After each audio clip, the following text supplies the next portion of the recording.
Comigo nesta noite, no Evangelho de Lucas, no capítulo de número 23, e versículo de número 42. Lucas, capítulo 23, e o versículo de número 42, estas palavras tão tremendas do Senhor Jesus Cristo, enquanto naquela cruz do Calvário, dizendo aquele homem, disse a Jesus, aquele salteador: Senhor, lembra-te de mim quando vieres em teu reino. E disse-lhe Jesus: em verdade te digo que hoje estarás comigo no paraíso. E o título da nossa breve meditação nesta noite, nesta passagem do Evangelho, é o lugar para encontrar-se com Cristo. Bem, queridos, estes versículos lidam com a conversão de um homem altamente criminoso. E também sobre o poder do Senhor Jesus Cristo em salvar o mais vil dos pecadores e alcançar os casos mais desesperadores. Aqui nós temos, nessa pequena narrativa, os passos necessários que uma pessoa, um homem, uma mulher, uma criança, precisa por necessidade tomar, de modo a encontrar a reconciliação com Deus, o perdão e a certeza de vida eterna. Bem, dentre outras coisas, nós aprendemos aqui nessa narrativa sobre o poder e a soberania de Deus na salvação, que é Deus quem salva, que não é o homem por suas boas obras, bons sentimentos, religiosidade que consegue se reconciliar com Deus, mas que Deus é aquele que dá início à conversão e que Ele é que opera a salvação. Nos é dito aqui que dois malfeitores foram crucificados com o Senhor Jesus Cristo, um à sua direita e outro à sua esquerda, uma distância aproximada um do outro, porque poderiam ouvir a conversa um do outro, e que ambos vieram a ouvir tudo que o Senhor Jesus Cristo disse naquela cruz, durante aquelas 6 horas em que Ele passou ali pendurado. Ambos eram homens que estavam nos últimos momentos da sua existência neste mundo, a ponto de morrer. Ambos sofrendo dor aguda e tremenda, pendurados, amarrados, pregados sobre aquela cruz. Ambos necessitando o perdão de Deus. Todavia, um deles morreu como viveu, duro, impenitente, incrédulo, longe de Deus, enquanto o outro clamou a Deus por perdão, arrependeu-se de seus pecados, confiou no Senhor Jesus Cristo naquele momento e por fim foi salvo e recebido na glória eterna. Outra coisa que nós aprendemos também nessa narrativa é a respeito da necessidade vital de arrependimento de pecados para com Deus, que sem arrependimento não há perdão da parte de Deus, que o arrependimento e a confissão deste salteador de seus pecados é claramente apresentado aqui como um exemplo para nós, foi registrado e conservado aqui pelo Espírito de Deus até hoje, para nós, para o nosso bem, para nós aprendermos que arrependimento é essencial para a conversão, para a salvação. Em terceiro lugar, nós aprendemos também o grande poder do Senhor Jesus e o seu grande desejo de salvar homens e mulheres necessitados, pecadores arrependidos. Ali está o Senhor Jesus, e não há uma prova maior em toda a Bíblia do amor e do poder do Senhor Jesus Cristo em perdoar e salvar do que este incidente registrado aqui. Mesmo ali, pendurado naquela cruz sobre o sol escaldante de Israel, derramando a sua vida, ele estava pronto a não só ouvir com simpatia, mas a responder a um clamor de um pecador arrependido e dar a ele a salvação e a certeza de vida eterna. Se você deseja uma prova, uma evidência de que a salvação de uma pessoa não depende de suas boas obras neste mundo, nem de sua religião, aqui está uma prova clara.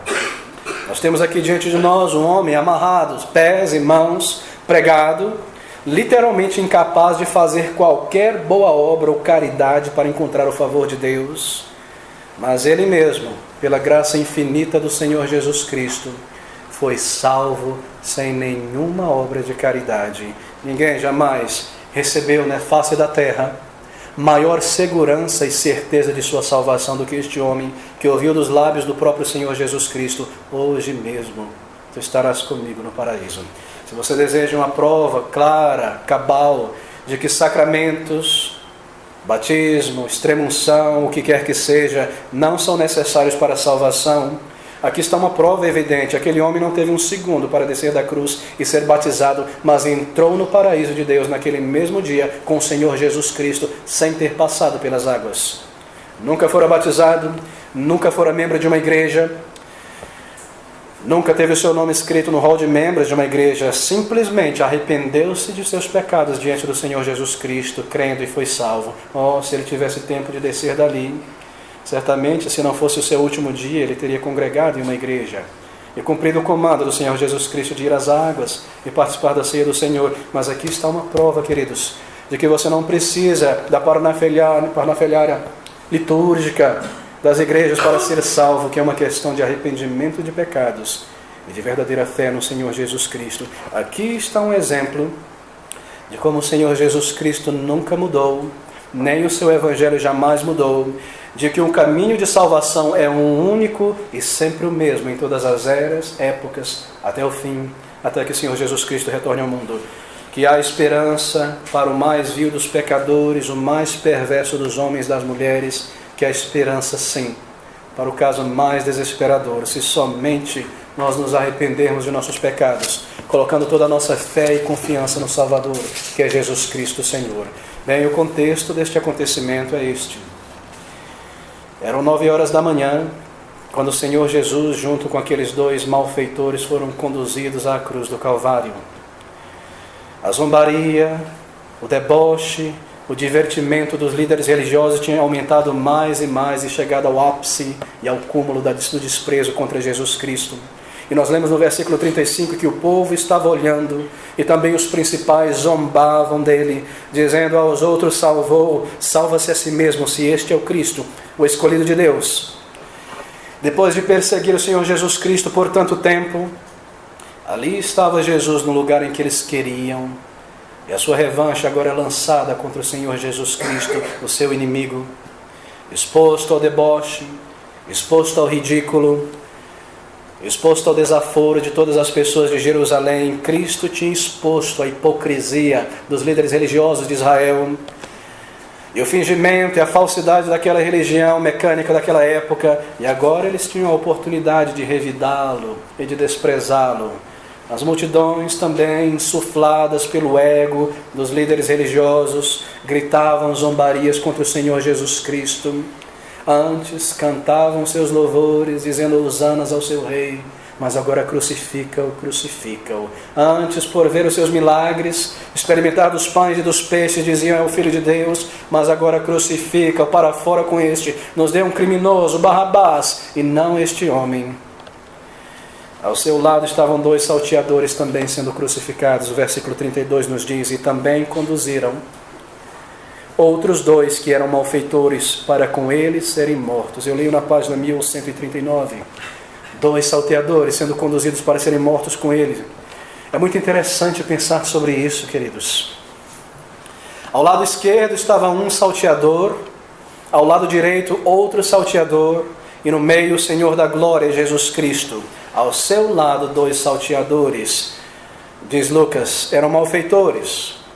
E embora o termo malfeitores ou salteadores seja um adjetivo muito brando em língua portuguesa, o termo grego, que aqui é traduzido como malfeitores, é algo muito mais forte. Por malfeitores, o termo grego quer dizer homens perversos, homens malignos, pessoas sem afeição naturais. Provavelmente esses 2 pertenciam ao bando de Barrabás, que se envolveram em uma insurreição em Jerusalém e assim foram presos junto com seu líder. E ali o líder foi solto para que Jesus Cristo fosse colocado naquela cruz. E ali estavam os 2 comparsas de Barrabás. Eles não eram salteadores comuns, do tipo de ladrão de galinha, não, queridos. Dizem nossos historiadores que um salteador ordinário, um malfeitor comum, não seria levado à cruz do Calvário. Eram párias da sociedade. Eram ladrões profissionais, assassinos, pessoas que tinham tirado a vida de outros indivíduos, homens que armavam emboscadas, pessoas que invadiam casas, violentavam mulheres, ladrões, criminosos, pessoas cuja justiça romana determinava que não somente deveriam morrer, mas deveriam morrer experimentando a morte pela tortura, e a cruz era exatamente isso, um instrumento de tortura e de morte. A cruz era isso para salteadores, e ali estavam estes 2, e ali foram colocar o Senhor Jesus Cristo também. Nós lemos no Evangelho de Mateus, uma narrativa paralela a esta, que os 2 insultavam o Senhor Jesus Cristo. E se o linguajar daqueles homens, por natureza, já era um linguajar baixo, sujo e vil, agora, sobre tortura e dor, nós podemos imaginar as palavras imundas, de ódio dirigidas por esses dois contra o Senhor Jesus Cristo. Palavras terríveis. Lucas nos informa aqui, no versículo 39, que um dos malfeitores que estavam pendurados blasfemava dele, isto é, usava palavras religiosas de blasfêmia contra o Senhor Jesus Cristo. Todo desprezo, todo ódio daqueles dois homens contra o Senhor Jesus Cristo, homens perversos que agora encaravam a morte com uma consciência culpada e amaldiçoavam o Senhor Jesus Cristo. Por quê? Porque Jesus Cristo representava tudo aquilo que eles lutaram e viveram contra. O Senhor Jesus Cristo representava retidão, justiça, verdade. Bem é possível que eles tenham odiado o Senhor Jesus Cristo também, porque Jesus atraiu toda aquela multidão ali para ver a morte deles. E a humilhação, amigos de infância, eram judeus, pessoas com que cresceram, pessoas que eles tinham roubado, por isso eles detestavam Jesus naquele momento. E assim dirigiam a ele palavras indignas e violentas. Mas nós lemos que de repente algo tremendo e maravilhoso acontece com um deles. Está aqui no versículo 40, que de repente, respondendo pois o outro salteador, disse... Repreendia o outro salteador, dizendo: tu nem ainda temes a Deus, estando na mesma condenação. Em determinado momento estavam dois malfeitores se dirigindo a Jesus Cristo com palavras de ódio, e de repente um deles parece experimentar uma transformação tão tremenda, como que do nada, que ele passa não só a defender o Senhor Jesus Cristo, mas a colocar-se ao lado dele, e deixou de insultá-lo, passando a defender a sua honra e mesmo a testemunhar do Senhor Jesus Cristo, dizendo: nós merecemos, mas este nenhum mal jamais cometeu. Aqui no versículo de número 40, respondendo porém o outro, repreendia, dizendo: tu ainda temes a Deus, estando na mesma condenação, e nós, na verdade, com justiça, porque recebemos o que os nossos feitos mereciam, mas este nenhum mal fez. Que palavras tremendas! Em um curto espaço de tempo, como que do nada, aparentemente aos nossos olhos, uma transformação tão grande, uma conversão na alma, uma mudança de comportamento e de atitude para com Jesus Cristo. Algo imenso aconteceu com aquele indivíduo ali naquela cruz. Algo que a palavra de Deus explica sendo o poder de Deus em operação. E nada mais poderia transformar uma situação como ela, senão o próprio Senhor Jesus Cristo. Houve ali uma verdadeira conversão em sua alma. Houve ali naquela cruz, pelo poder de Jesus Cristo, um homem sendo salvo e transformado, mesmo no seu leito de morte, se eu posso assim dizer. Ó, queridos, o que mudou na vida daquele homem? O que levou a essa transformação repentina, sob aquele sol escaldante, pregos em seus braços e pés, humilhado e detestado, com ódio em seu coração, ao ponto de deixar este mundo, de repente, uma transformação tão imensa como esta? Como foi que aquela grande e maravilhosa mudança aconteceu de repente, em um pequeno período de espaço, arrependendo-se, voltando-se a Jesus Cristo, crendo nele? É na mudança dramática desse salteador que nós aprendemos o poder do Senhor Jesus para salvar, e que nós aprendemos também o que cabe a cada um de nós aqui nesta noite fazer para a nossa salvação, isto é, responder ao chamado de Cristo Jesus.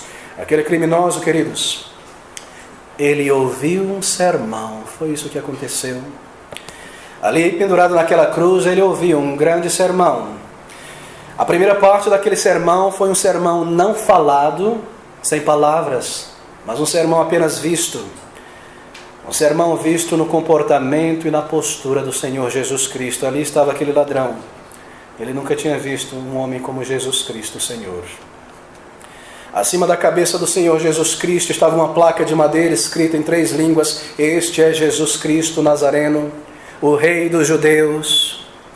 E mesmo ali, naquelas circunstâncias tão cruéis, tão difíceis, havia algo de majestoso e divino no comportamento e na pessoa do Senhor Jesus Cristo.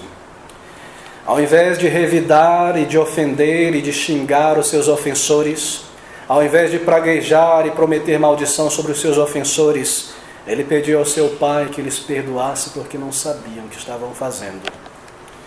Mesmo em sua grande dor, ele mostra preocupação com sua mãe, que estava ali ao pé da cruz com João, e provê para ela um lugar para morar, alguém para cuidar dela na velhice. O amor do Senhor Jesus Cristo, mesmo naquele momento, por sua mãe. Mesmo estando pregado à cruz, O ladrão podia ver naquele homem Jesus Cristo, sua majestade, sua santidade, sua bondade, um sermão pregado sem palavras. E ele veio entender que Jesus Cristo não era um homem comum. E ele veio perceber que havia algo de divino no Senhor Jesus Cristo. E essa foi a primeira parte desse sermão que ele ouviu. Um sermão sem palavras. Então veio a segunda parte desse sermão, que foi em palavras, mas não pregada pelo Senhor Jesus Cristo, e sim pregada pelos seus oponentes, pelos inimigos do Senhor Jesus Cristo. Nós lemos no versículo 35, que o povo estava olhando em volta, e também os príncipes, isto é, os principais líderes de Israel, zombavam dele, de Jesus, dizendo: aos outros salvou. Ouça essas palavras: aos outros salvou. Eles acusavam Jesus de ter salvado outras pessoas. Salve-se a si mesmo, se este é o Cristo, o escolhido de Deus. E os soldados também os escarneciam, chegando-se a ele e apresentando-lhe vinagre, zombaria, ódio. Oh, era verdade o que eles estavam dizendo sobre Jesus. Era verdade o que aqueles principais dos fariseus estavam dizendo contra Jesus Cristo. Sim, o Senhor Jesus Cristo tinha salvo muitas pessoas, e tinha dado visão aos cegos, e tinha chamado mortos de volta à vida, e curado, e alimentado, e feito coisas tão tremendas e verdadeiras. Era verdade o que eles estavam acusando. Salvou aos outros, expulsou demônios, curou os enfermos. Ele também havia transformado a vida de milhares de pessoas, não só de Israel, como de outros países. Era verdade o que aqueles líderes estavam dizendo. E assim, como se poderia explicar isso? Aquele homem deve ter pensado naquela cruz. Como pode-se explicar que um homem que tenha feito tantas coisas como essa possa ser pendurado conosco nessa cruz de dor e agonia para morrer como um criminoso? E esse foi o início da jornada daquele homem para o arrependimento, para o perdão, para a salvação. Ele passou a ver a Jesus Cristo como ele verdadeiramente era.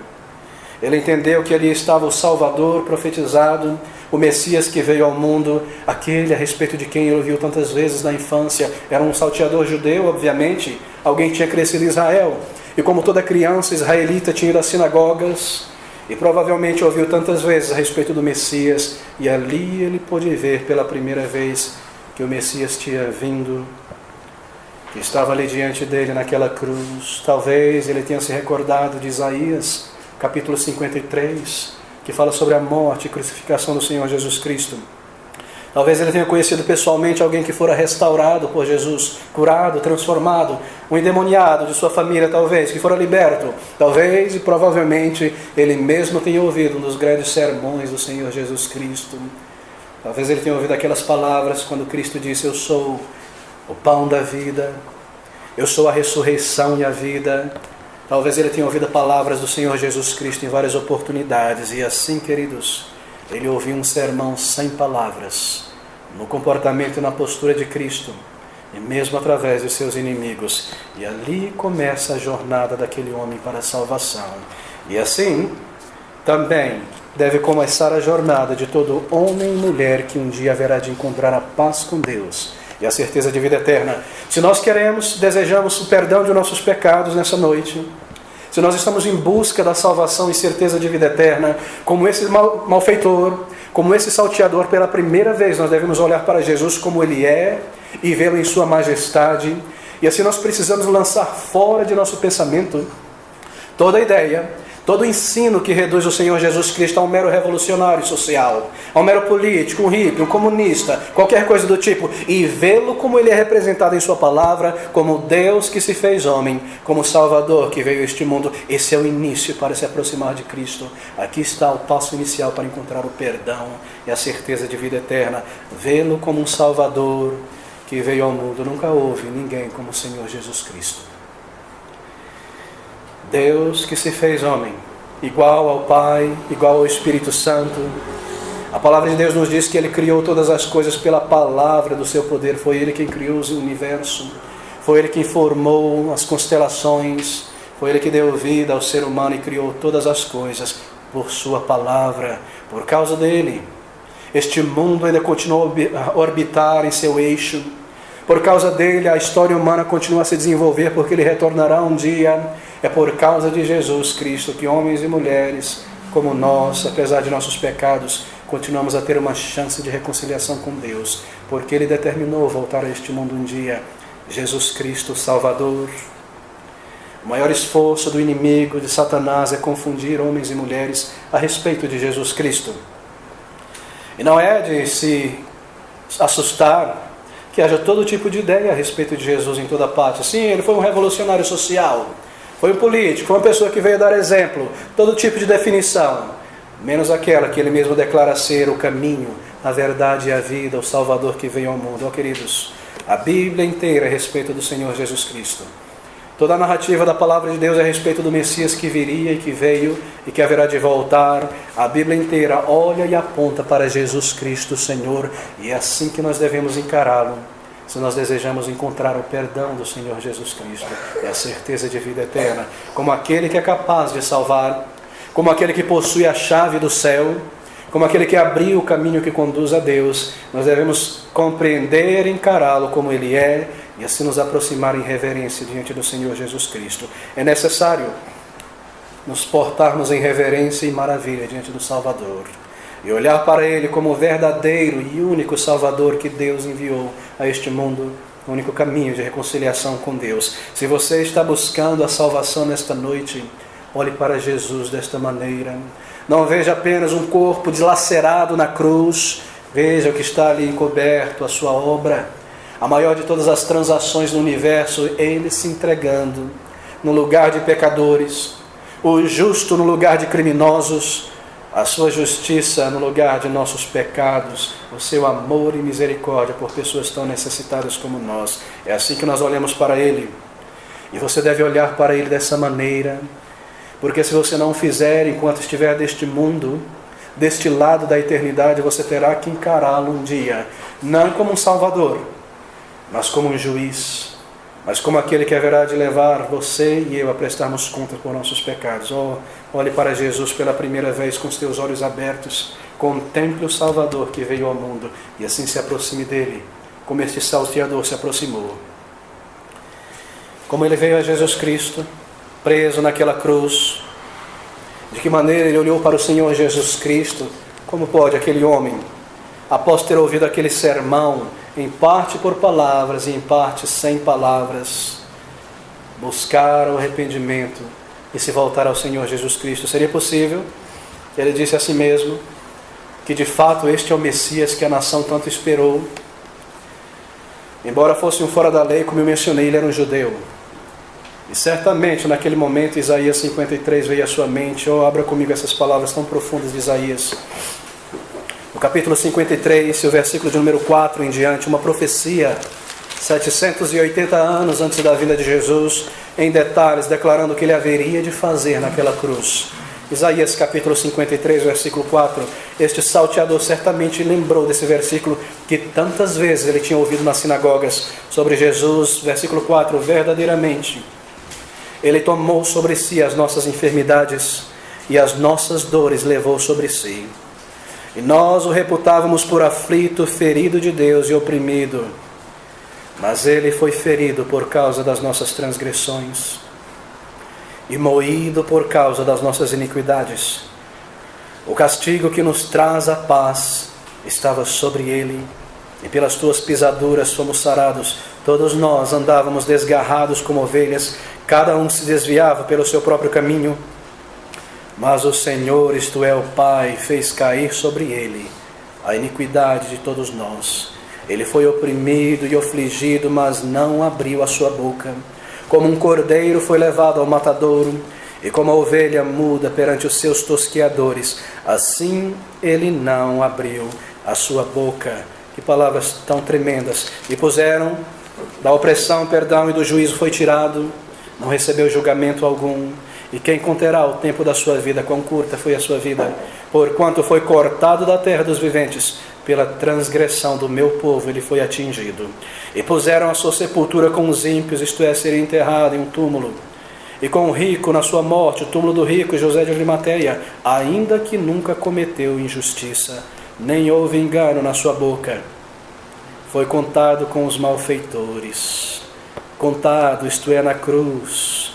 1, 2, 3 malfeitores naquela cruz, mas não pelos seus pecados, pelos nossos pecados, seria humilhado, seria rejeitado pela nação, seria desprezado, seria pendurado numa cruz, seria humilhado. E aquele homem se perguntou: é este então o Messias? É este o Salvador que veio ao mundo? Seria isso possível, que ele realmente veio? Aqui está ele diante de mim. Isso poderia explicar o seu caráter tão maravilhoso, o seu poder, a sua bondade, estas palavras tremendas, o seu comportamento, essa majestade que há nele, mesmo na dor e em agonia, pronto a perdoar, pronto a salvar. Isso explicaria todas as coisas, querido. Você crê na Bíblia quando ela diz que Jesus Cristo é esse Salvador que veio ao mundo para salvar, que veio para morrer, o único homem que um dia nasceu sobre a face da terra para morrer? Você percebe que a sua morte na cruz não foi um acidente de percurso, que um bom homem, um coitado, foi humilhado e morto sem merecer? Não, que ele veio para morrer e se entregou para sofrer dessa maneira. O propósito de Deus, que o seu Filho viesse para salvar, e aqui é cumprido. Será que há alguém nesta noite e pela primeira vez consegue perceber que Jesus Cristo veio exatamente para isso, para salvar por meio da sua morte e humilhação? Era necessário que ele morresse, era necessário que ele fosse àquela cruz do Calvário para ali pagar pelo preço. Era necessário que o Senhor entregasse o seu Filho. Oh, querido, se dependesse de nós a salvação, se dependesse do meu esforço, dos meus bons pensamentos, da minha caridade, para que então Jesus Cristo veio a esse mundo? Se depende de mim mesmo para alcançar e subir ao céu e agradar a Deus, para que um Salvador? Ele veio para salvar porque nós não podemos nos reconciliar com Deus. Ele veio para isso naquela cruz de dor e agonia, como um sacrifício substitutivo. A sua justiça no lugar de nossos pecados, a sua morte para a nossa vida e ressurreição, os seus méritos para a nossa salvação. Se você se voltar a Ele nessa noite, se você vier a Ele como esse salteador, sim, como um pecador, como um criminoso, como alguém que tem se rebelado contra Deus, como alguém que tem no coração e nos pensamentos manchado a tua vida, como alguém que tem tomado os teus dias em tuas mãos e fugido da presença de Deus, se você vier e deixar de lado todo o orgulho espiritual e se reconhecer como um pecador, então você saberá que Ele veio para você, porque Ele veio por pecadores. Ele veio para salvar e resgatar o que se havia perdido. Mas se você pensa que com a tua justiça e boas obras e boa vida, você é uma pessoa justa e reta aos olhos de Deus, então eu devo te dizer nesta noite que Ele não veio para você, porque Ele veio para pecadores. Será que isso te ofende? Se isso te ofende, vá a Jesus Cristo para o perdão.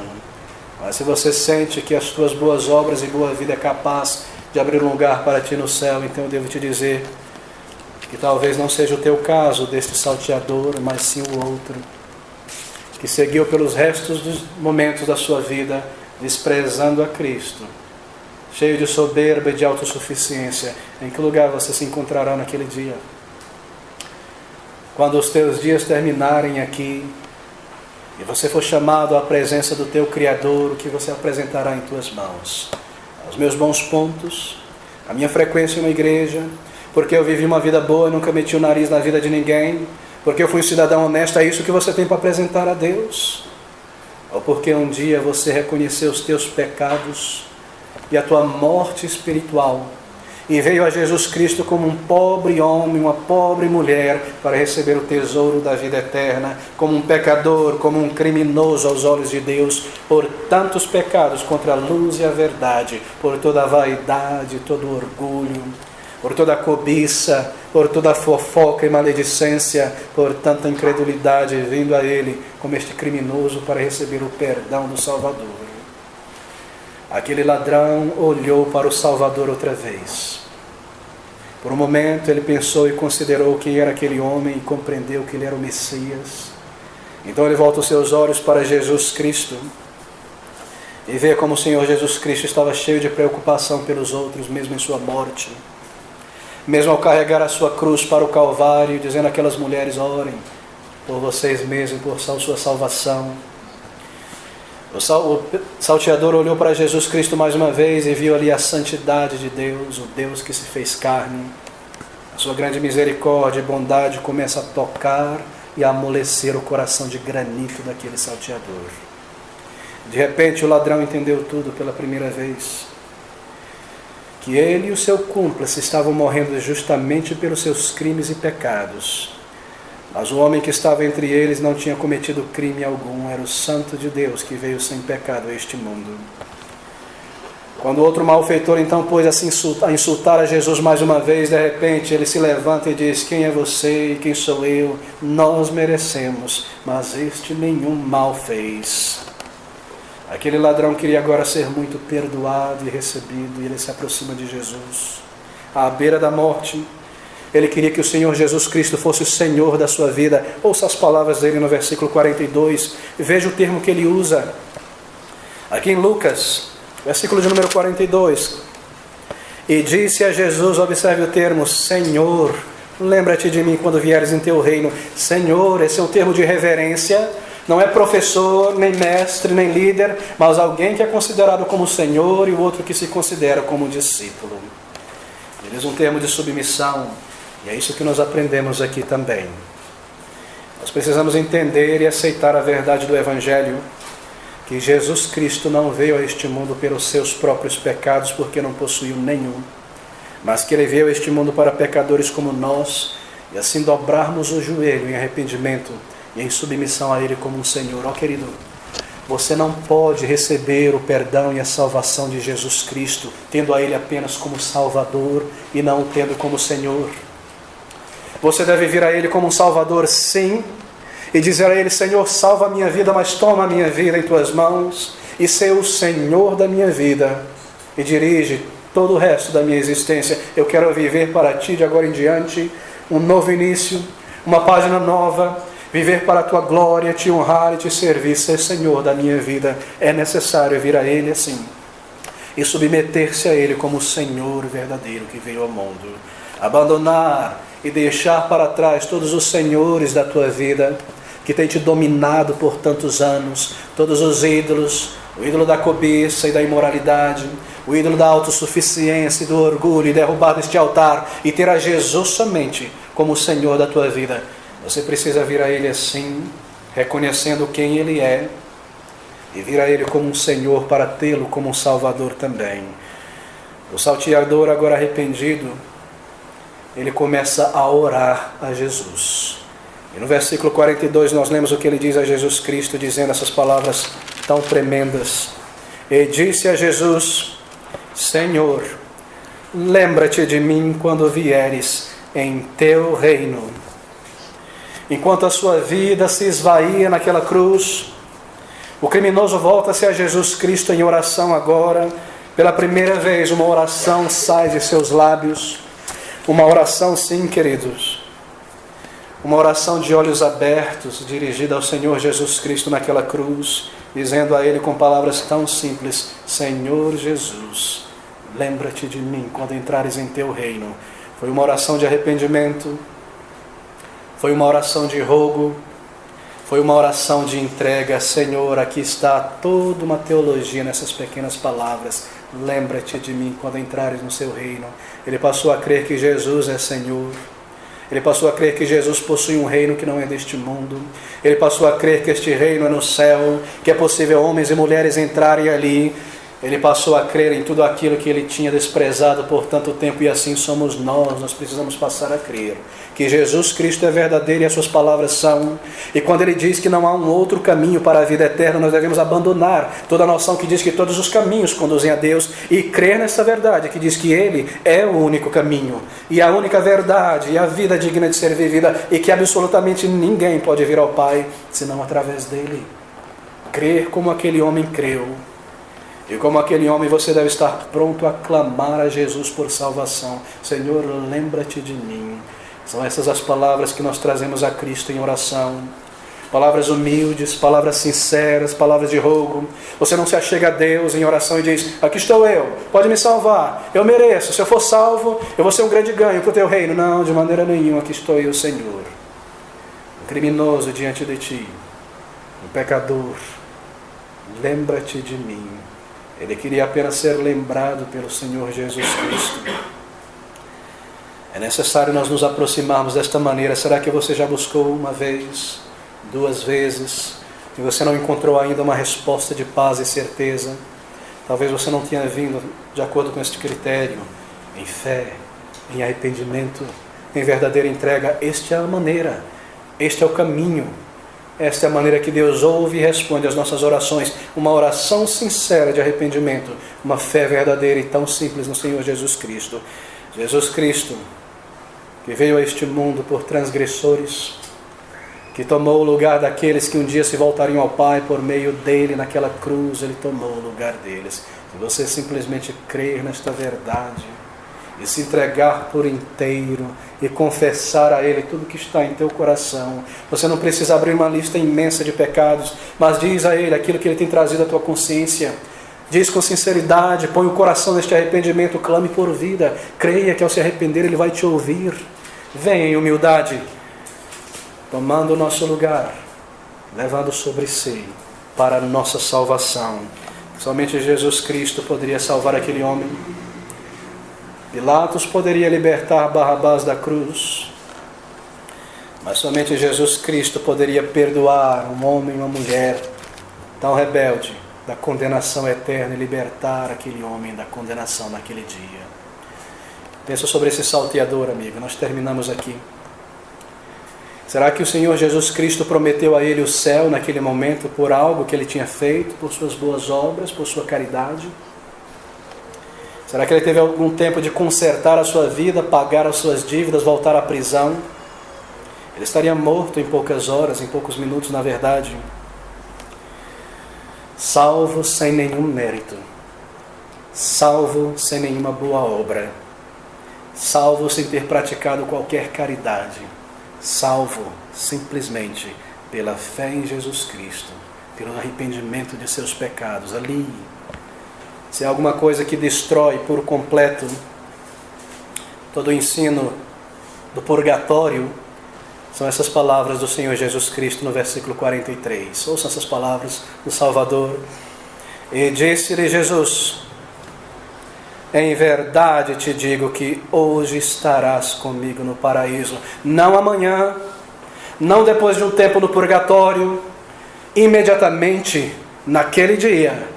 Hoje estarás comigo no paraíso. Deus está ensinando aqui e registrando este evento na sua palavra para nós hoje. Você não precisa ser uma pessoa especial para ser salva. O que é de especial neste homem?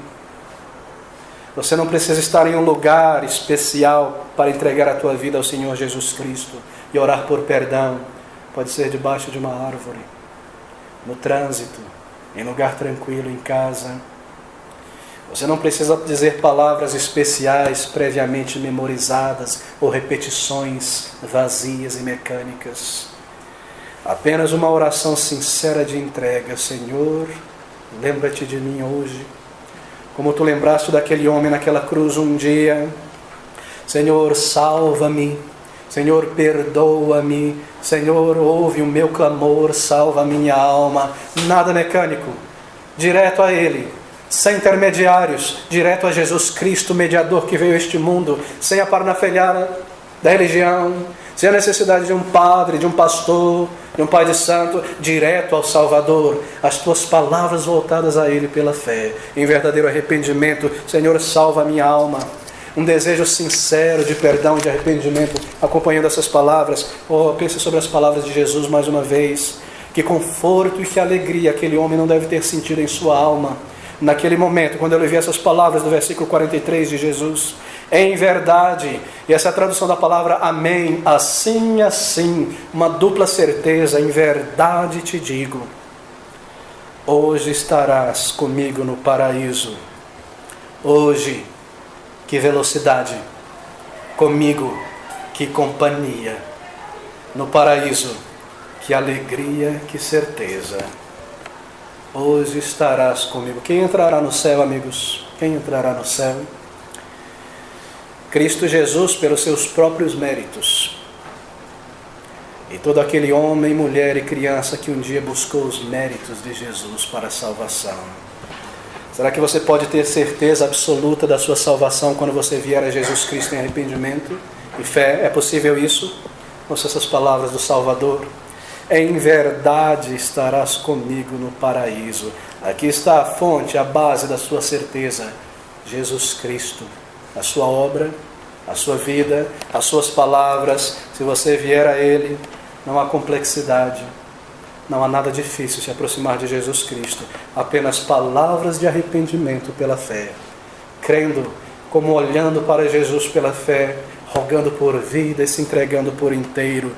O poder e o desejo do Senhor Jesus Cristo de salvar aquele homem é o mesmo poder e desejo de salvar todo homem e mulher que se aproxima dele em arrependimento ainda hoje. Faça isso ainda esta noite. Você não sabe o dia de amanhã.